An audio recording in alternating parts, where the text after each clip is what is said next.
வணக்கம் ஓவியா.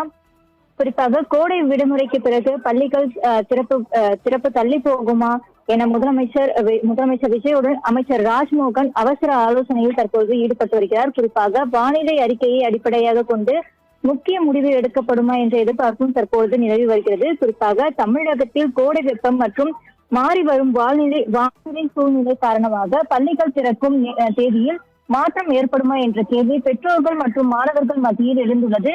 இந்த நிலையில் கோடை விடுமுறை முடிந்து அரசு உதவி பெறும் பள்ளிகள் ஜூன் மாதம் முதல் வாரத்தில் திறக்க திட்டமிட்டு உள்ள நிலையில் இது தொடர்பாக முதலமைச்சர் விஜயுடன் பள்ளி கல்வித்துறை அமைச்சர் ராஜ்மோகன் இன்று முக்கிய ஆலோசனையில் ஈடுபட்டு வருகிறார். குறிப்பாக இந்த ஆலோசனையானது தற்பொழுது தலைமைச் செயலகத்தில் நடைபெற்று வருவதாகவும் தெரிய வருகிறது. குறிப்பாக தமிழகத்தில் தற்போதைய வெப்பநிலை அடுத்த சில நாட்களுக்கு இந்திய வானிலை ஆய்வு மையம் வெளியிட்டுள்ள முன்னறிவிப்புகள், மேலும் மாணவர்களின் உடல்நிலை பாதுகாப்பு, பள்ளிகளில் மேற்கொள்ள வேண்டிய அடிப்படை வசதிகள் உள்ளிட்ட பல்வேறு முக்கிய அம்சங்கள் குறித்து தற்பொழுது இந்த ஆலோசனையில் விவாதிக்கப்பட்டு வருவதாகவும் தகவல் தெரிவிக்கப்படுகிறது.